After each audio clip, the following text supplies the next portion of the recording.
Welcome back my YouTube channel sociology live study.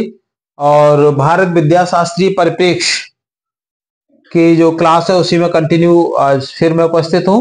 और आज एक अगले जो प्रसंग के बारे में बात करेंगे और ये समझने की कोशिश करेंगे कि समाज के लिए क्या मैसेज है उसमें और कैसे हम जो धर्म ग्रंथ हैं उनको समाजशास्त्रीय पर्सपेक्टिव से हम कैसे समझ सकते हैं। तो आज इसमें हम लोग देखेंगे। जैसे पहली क्लास में मैंने आपको बताया था कि इसके बारे में जो सबसे ज्यादा महत्वपूर्ण जो अध्ययन इसमें किया है वो प्रोफेसर ब्रजेंद्रनाथ सेल, विनय कुमार सरकार और केवल मोटवानी ने किया है। और भारत में जो इसके प्रणेता कहे जाते हैं वो प्रोफेसर जीएस गुरिये, और विदेशी अगर मैं समाजशास्त्र की बात करूं तो लुइस ड्यूमा का नाम आता है। देखो, इसमें रामचरितमानस में एक प्रसंग आता है जब सोने का जो हिरण है वो उसका पीछा करने के लिए राम चले जाते हैं और वो वहां पे क्या करता है, एक आवाज करता है जब राम उसको बाण मार देते हैं कि है ना, तो एक आवाज निकालता है कि हा लक्ष्मण, हा लक्ष्मण।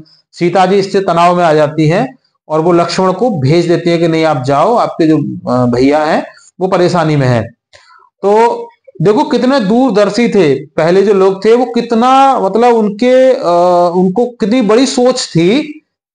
उनको पता था कि आगे आने वाला समय है उसमें सब कुछ होगा। आज के टाइम पर अगर हम देखें तो जो एआई आया है, एआई मींस आर्टिफिशियल इंटेलिजेंस, वो क्या है? कृत्रिम बुद्धिमत्ता। वो यही तो है कि आज क्या कर रहे हैं लोग कि किसी भी बच्चे को मतलब उसकी आवाज बना लेते हैं और घर वालों को उसकी आवाज में फोन कर देते हैं कि इस तरीके से बच्चा हमने किडनैप कर लिया है और ये इतने पैसे ट्रांसफर कर दो। मतलब ये साइबर फ्रॉड में ये चीजें आ गई। तो उसमें क्या है कि वो जो मरीज था उसने वो फर्जी आवाज बना ली और फर्जी आवाज की वजह से लक्ष्मण जी चले गए। लेकिन लक्ष्मण जी ने क्या वहां पे क्या किया, उन्होंने एक लक्ष्मण रेखा खींच दी, है ना। जो सीता जी थी उन सीता जी को एक लक्ष्मण रेखा खींच दी। मतलब कि उन्होंने कहा कि भाई आप जो है इसके अंदर रहना, इससे आपको बाहर नहीं आना है। अगर आप बाहर आओगे तो हो सकता है आप पर अटैक हो जाए या कोई भी आपको नुकसान पहुंचा सकता है। तो आप अगर इसके अंदर रहेंगे तो इसके अंदर कोई भी नहीं आ पाएगा और इसका जो स्विच है वो आपके हाथ में रहेगा। इनकेस अगर इमरजेंसी है, अगर आपको बाहर आना ही है तो आप इससे बाहर आप आ सकते हो, लेकिन बाहर से कोई बंदा अंदर नहीं जाएगा। समझिए आप इसके साइंस को समझिए। साइंस क्या है यहाँ पे? वो ये प्रतीक है इस बात का कि जो स्त्रियां हैं उनके लिए जो घर है और घर का जो गेट है वही लक्ष्मण रेखा है। आप अंदर से बंद कर लीजिए, कोई दिक्कत नहीं है। आपको बाहर जाना है आप बाहर जा सकते हैं, बाहर वाला बंदा कोई अंदर नहीं आएगा, ठीक है ना। तो सीता जी बाहर बिल्कुल नहीं आती। क्यों? अगर रावण साधु के वेश में नहीं आता, सीता जी बाहर क्यों आई? क्योंकि जो रावण था ना वो साधु के वेश में आ गया।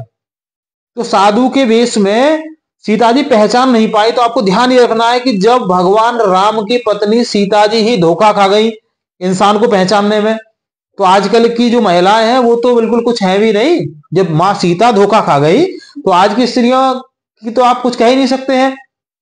तो कभी वो धोखा नहीं खाती अगर वो साधु के वेश में नहीं आता। तो रावण साधु के वेश में आ गया। तो आज के टाइम पर जितने भर ये घूम रहे हैं, जो पीले कपड़े पहन के घूम रहे हैं, जरूरी नहीं है कि वो साधु हो सकता है कि वो रावण